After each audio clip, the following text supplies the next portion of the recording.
오늘 우리 대강절 첫 번째 주일인데, 대강절은 크리스마스 전주일까지 4주간을 보통 대강절이라고 합니다. 교회력에서는 가장 아름답고 의미 있는 계절이기도 합니다. 주님이 이 땅에 오심을 준비하는, 그래서 회개와 소망을 품고 주님의 오심을 기다리는 그런 계절입니다. 대강절은 영어로 어드벤트 시즌이라는 말을 씁니다. 이거는 영어로는 coming이라는 뜻입니다. 주님이 오고 있다. 그래서 그리스도의 탄생이 다가온다, 이러한 말입니다. 대강절의 가장 주된 정신은 기다림입니다. 기다림. 이 대강절이라는 것은 소망이 없는 계절 속에서, 소망이 없는 외적 상황 속에서도 절망하지 않고 언젠가 도래할 그러한 하나님 나라의 새 역사를 기다리는 그러한 마음, 그것이 대강절의 주된 정신입니다. 아울러 이번 대강절은 제 목회 여정에 있어서 아주 뜻깊은 주간이기도 합니다. 그것은 제가 연합교회에 부임한 지 만 20년이 되는 그러한 주간이기도 합니다. 제가 1995년도에 연합교회 11월 초에 연합교회 담임 목사로 부임했습니다. 지금도 젊지만 그때는 더 젊었겠죠. 그래서 벌써 20년이라는 세월이 훌쩍 흘러버렸어요.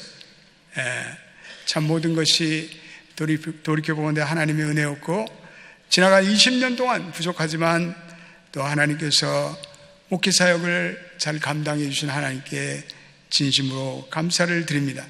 또 저와 함께 이 교회를 세워나가신 우리 역대 교육자들, 또 우리 역대 당의원들, 또 우리 목회 스태프들, 또 우리 재직들, 모든 교훈들께 진심으로 머리 숙여 감사를 드립니다.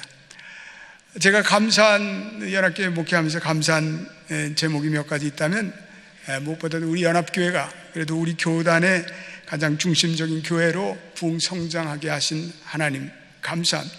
이 모든 교회의 부흥은 이건 인위적인 것이 아닙니다. 이건 하나님의 은혜입니다. 전적인 하나님의 은혜입니다. 모든 영광을 하나님께 돌려드립니다. 그리고 저를 도와서 눈물의 헌신과 희생을 하신 성도들이 있기에 교회 부흥은 또한 가능한 것입니다.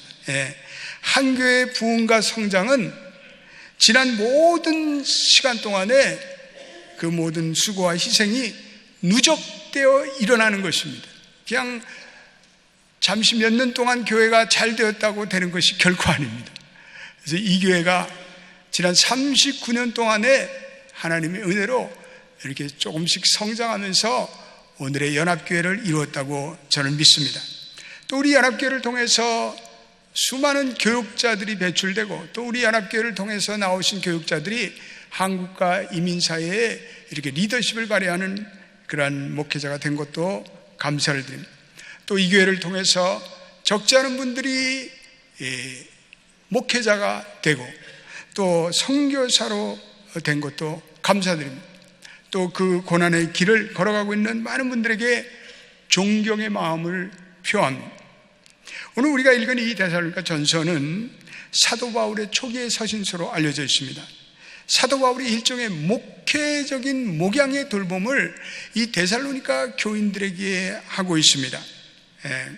바울이 이 데살로니가 교회를 떠나 있는 동안에 바울의 목양의 심정을 밝히는 그러한 글이 오늘 우리가 읽은 이 본문의 말씀입니다. 데살로니가 교회에 여러 가지 바울이 떠나고 난 후에 문제가 발생하고 있습니다. 그 문제를 향해서 바울이 이런 자기의 목양적인 심정을 밝히고 있습니다. 무엇보다도 데살로니가 교회에는 심한 핍박이 일어났습니다. 바울이 이 데살로니가 교회에 일어나고 있는 환난의 소식을 들었습니다. 사실 이 데살로니가 교회는 교회를 시작하는 그 순간부터 핍박이 심했습니다. 그런데 그 데살로니가 교회가 그 많은 환난을 극복할 수 있었던 그 이유에는 거기에는 성령의 역사와 성령의 기쁨이 거기에 있었기 때문에 가능했습니다. 이 복음과 그리고 핍박은 매우 역설적인 관계에 있습니다. 그것은 문제가 심하면 심할수록, 그리고 목회의 어려움이 오면 올수록 그 안에는 반드시 성령의 임재와 그리고 성령의 역사, 그리고 하나님의 은혜가 크게 나타나기 때문에 그렇습니다. 그래서 매우 고통스러운 시련을 겪은 교회와 목회자들을 보면은 다 그 교회에 살아있는 하나님의 역사를 성도들이 경험하고 또 목회자가 체험하고 성령의 큰 은혜를 체험하는 경우가 얼마나 많습니다. 성령이 주시는 기쁨이 성도들로 하여금 세상의 환난을 뚫고 나가는 원동력이 되기 때문에 그렇습니다. 성도들도 마찬가지죠. 불같은 시험을 통과하신 그런 분들을 보면은 하나님의 은혜를 경험하고 성령의 불같은 은혜를 체험하는 분들이 많습니다. 그리고는 믿음의 용사와 믿음의 용장이 됩니다. 저 자신도 목회하면서 물론 바울과 같은 극심한 환난이나 핍박은 없다고 하더라도 때때로 적지 않은 어려움과 고통이 찾아왔습니다. 그때는 그냥 주저앉고 싶습니다. 그때는 일어나 넘어져 이제는 쓰러져 일어나기가 어렵다고 생각했습니다.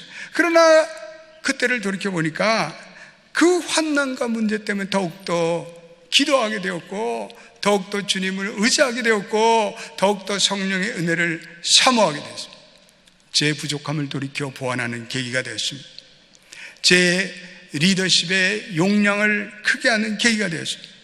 그러고 보니까 그 시험으로 말미암아 성령의 능력을 경험하고 하나님의 살아계심을 경험하는 그러한 아름다운 반전의 계기가 되었습니다. 할렐루야. 오늘 본문의 이 데살로니가 교회를 향해서 바울은 목회자로서의 자기의 심정을 밝히고 있습니다. 전반적으로 데살로니가 교회를 목회하면서 바울은 대단히 기쁨과 감사로 목회했습니다.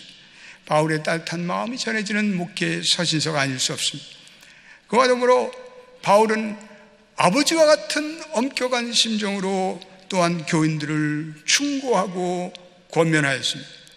어머니처럼 유모처럼 따뜻한 심정으로 교인들을 품어주기도 했습니다. 이건 바울이 가지고 있는 특유한 목회의 리더십입니다. 저는 목회 리더십에 대해서 많이 생각하고 또 책도 몇 권 내었습니다. 지금도 리더십에 대해서 관심이 많습니다. 매년 저희 교회 목회자 리더십 세미나에서 수십 명의 목회자들이 참석해서 그분들과 같이 대화를 나누곤 합니다. 그런데 이게 보면은 목회 리더십이 쉽지가 않습니다. 더구나 이 목회 리더십은 세상의 리더십과는 천에 다른 면들이 많이 있습니다.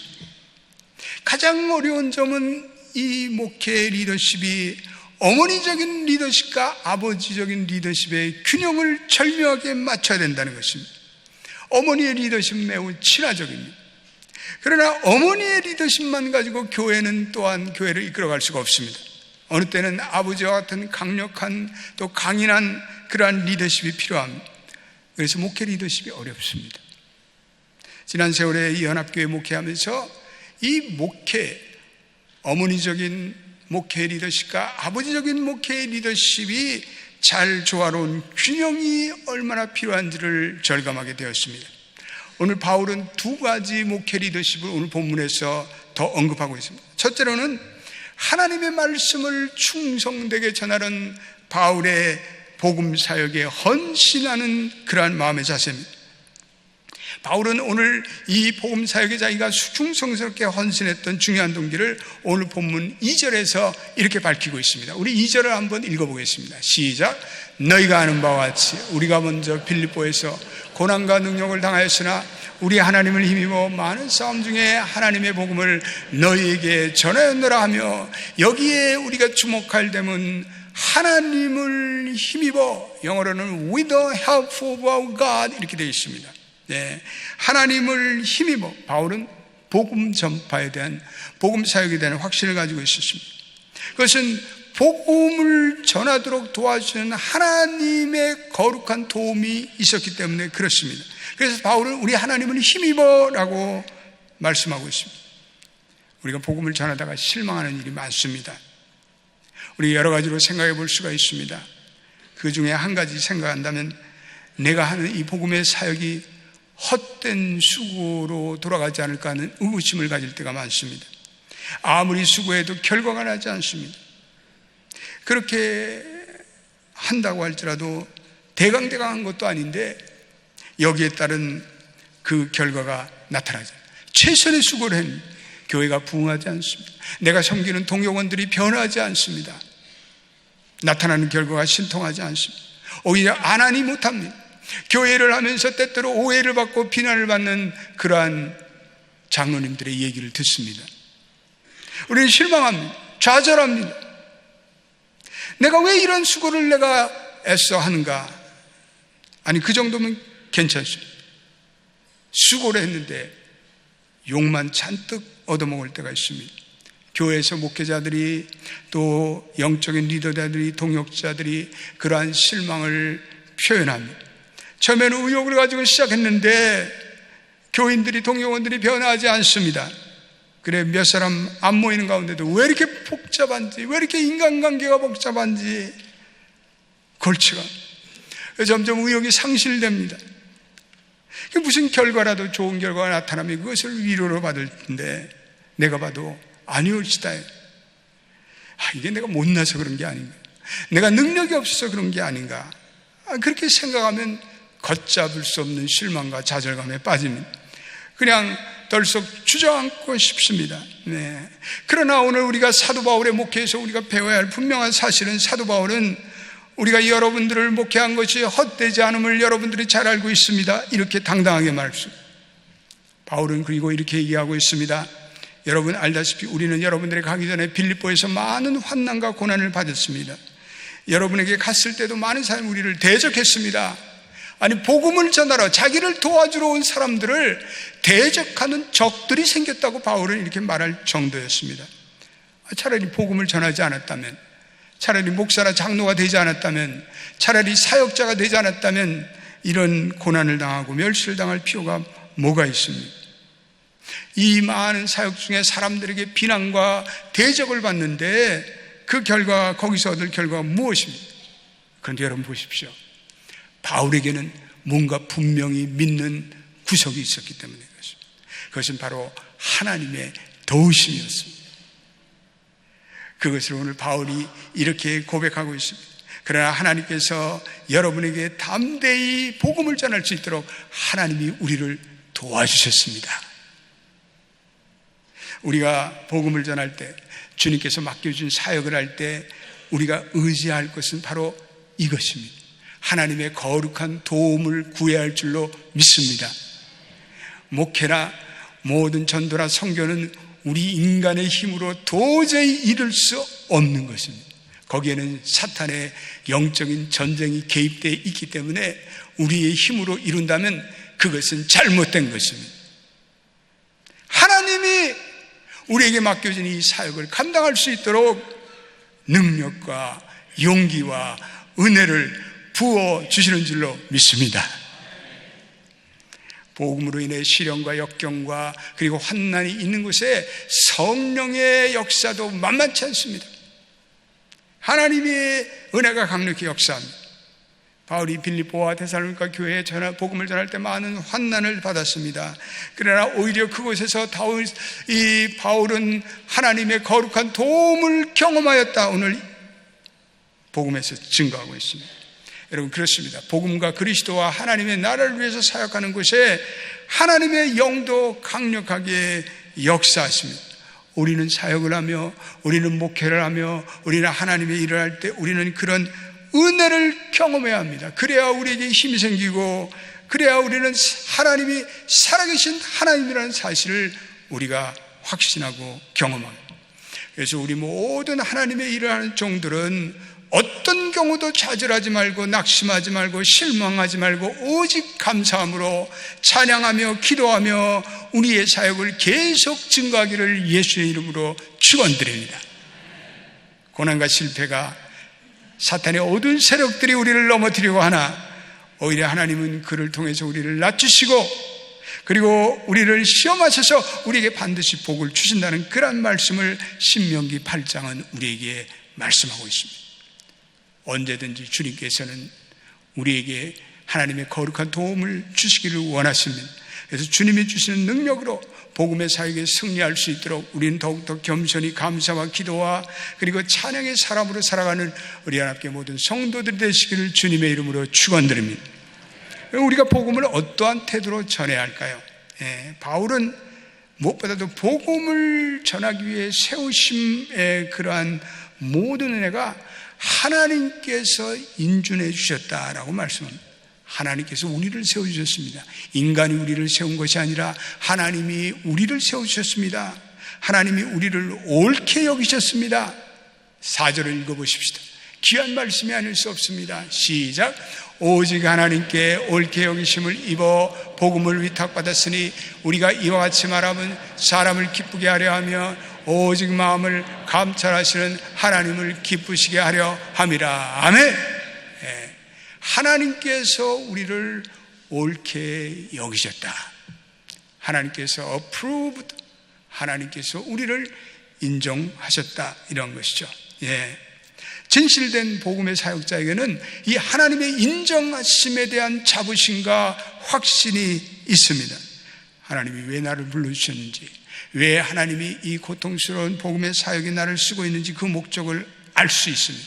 확실합니다. 그래서 나는 쓰러지지 않습니다. 담대히 복음을 전할 수가 있습니다. 우리가 복음을 전하다가 낙심하거나 그리고 실망하거나 시험에 빠질 때 우리는 4절을 기억하고, 우리 모든 주님의 종들은 자기 일을 불러주신 하나님의 언약적인 부르심에 자기의 영혼의 탓을 내려야 합니다. 그 불러주심의 소명적인 정체성에 자기의 언약적인 기초를 놓아야 합니다. 이것 없으면 내 사역에 혼돈이 오고, 내 사역에 좌절이 오고, 내 사역에 열정이 식습니다. 때때로 목회를 하면서 목회자로서 가장 힘들고 어려운 곤혹스러운 때는 교인들이 목회자의 진정을 모르고 오해할 때입니다. 또 목회를 하다 보니까 이렇게 거짓된 루머들이 돌아다닙니다. 뭐라카더라, 뭐라카더라. 또 담임 목사로서 저는 교회를 대표해야 되니까 모든 교인들이 제기하는 문제에 1차적인 책임을 지는 위치에 담임 목사가 있습니다. 그것이 목사가 결정을 내렸든 안 내렸든 모든 교회의 1차적인 책임은 담임 목사가 져야 합니다. 저는 그것을 마땅히 담임 목사가 져야 된다고 생각합니다. 그 지지 않고는 어떻게 담임 목사의 역할을 할 수가 있겠습니까? 그런데 어떤 것들은 정말 억울합니다. 주님, 내가 왜 이것까지 책임져야 합니까? 그런 심정이 들 때가 있습니다. 그런데 제가 하나님께 기도하면서 이런 하나님께서 주시는 목회 원칙을 하나 정했습니다. 이게 바로 이런 겁니다. 모든 교인들은 마땅히 오해할 권리를 가진다. 모든 교인들은 오해할 권리가 있습니다. 그걸 내가 어떻게 막겠습니까? 그러나 담임 목사인 저 자신은 모든 교인들의 오해에 일일이 답변할 책임은 없다. 그리고 피리어드, 그 다음에 중요합니다. 오직 하나님을 아신다. Only God knows. 이 목회를 하다 보니까 교인들이 오해나 그런 것에 다니면서 일일이 어떤 때는 좀 이렇게 변명을 하고 싶어요. 설명을 하고 싶어요. 근데 보니까 그런 거 해봤자 오해를 하는 교인들은 어떻게 할 도리가 없습니다. 오히려 그런 말이 많아지고, 워낙 교회라는 공동체는 말이 많은 공동체니까 괜히 그 잘못 얘기했다가 더 오해를 사는 것 같아요. 그래서 어느 날부터는 하나님께서 Shut up your mouth. 그냥 입을 닥치고 가만히 있어라. 예수님도 그렇고 사도 바울도 그랬는데 네가 뭐가 잘났다고 그렇게. 맞습니다, 주님. 내가 그걸 일일이 변명해봤자 못하겠어요. 번지는 뭐라카더라에 대해서 내가 얘기해봤자 시간이 흐르면 다 그런 루머들은 이렇게 진정이 되고 가라앉습니다. 그러니까 하나님께서 그런 지혜를 제게 주셨어요. 그래서 어느 때는 그냥 묵묵히 기도만 하고, 하나님, 주님은 아시죠? 그러고 시간이 지나면 또 그런 루머들은 사라지고, 또 잘못된 오해들도 어느 때는 목사님 가만히 생각해보니까 제가 그거 잘못 생각한 거예요. 미안합니다. 그렇게 얘기하시는 분도 있고, 그러면 감사하고. 그렇지만 그 오해를 평생 가지고 사시는 그런 교인들은 없지 않습니까? 그래도 다 언젠가는 우리가 하나님의 자녀로서 서로 오해하고 서로 잘못했습니다. 저도 담임 목사로 책임이 있죠. 뭐든지 책임이 있습니다. 그래서 제가 교회 대표로 사과드립니다. 그래서 서로 화해하고 용서하는 것이 교회의 다이내믹이라고 생각합니다. 두 번째, 바울이 복음을 전하는 이유는 오로지 마음을 감찰하시는 하나님을 기쁘게 하시기 위해서입니다. 복음을 전하는 이유는 하나님의 기쁨 되기 위해서입니다. 바울은 사람들의 인기나 명예에 연연하지 않았습니다. 사람을 의식하고 바울은 복음을 전하지 않았습니다. 인간의 마음을 아시는, 인생의 상황을 아시는 주님께서, 세상의 문제를 아시는 주님께서 이 세상에는 우리 인간에게는 복음이 필요하다는 것을 잘 알고 그러기에 복음의 사역자를 세워주신 건 아닙니까? 복음의 사역자가 이 하나님의 세우신 진정한 의도와 그 뜻을 헤아려서 그 복음의 말씀을 성령의 은혜로 전하는 것입니다. 이게 하나님이 제일 원하시는 것이고 또한 복음의 사역자만이 가질 수 있는 영광이며 특권이 아닐 수 없습니다. 그러므로 이 복음의 사역자들이 복음을 순수하게 전해야 합니다. 바울은 복음의 본질을 떠나 있었던 적이 없습니다. 바울은 사람의 귀를 즐겁게 하는 복음을 전한 것이 아닙니다. 바울은 생계를 위해서 싹군 목자처럼 목회한 것이 아닙니다.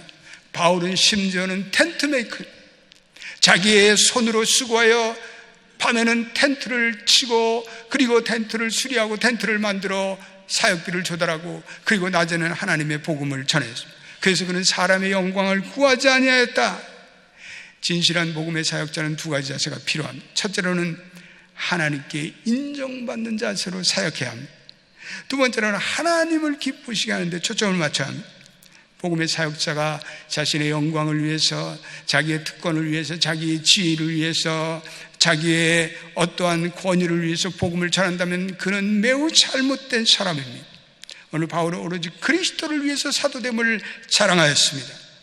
하나님은 사역자를 복음의 사역자를 위해서 세우신 것이 그의 영광과 그의 나라와 그의 바벨탑을 쌓기 위해 세운 것이 결코 아니지 않습니까? 그래서 바울은 그저 듣기 좋은 말로 교인들의 환심을 사거나 돈을 바라거나 욕심을 채우게 거짓 행동이 한 적이 없음을 오늘 본문에서 말씀하고 있습니다. 바울은 두 가지 심정으로 복음을 전했다. 오늘 7절과 8절에는 어머니의 심정으로, 유모의 심정으로 복음을 전했다, 이렇게 전하고 있습니다. 7절과 8절을 우리 읽어보겠습니다. 바울의 목회의 기본 컨셉, 시작. 우리는 그리스도의 사도로서 마땅히 권위를 주장할 수 있으나 도리어 너희 가운데서 유순한 자가 되어 부모가 자기 자녀를 기름과 같이 하였으니 우리가 이같이 너희를 사모하여 하나님의 복음뿐 아니라 우리의 목숨까지도 너희에게 주기를 기뻐함은 너희가 우리의 사랑하는 자가 됨이라. 이 오늘 보니까 바울이 어떤 번역에는 이 유모를 어머니라고 부르고 있습니다. 어머니, 희생적이지 않습니까? 어머니, 온화합니다.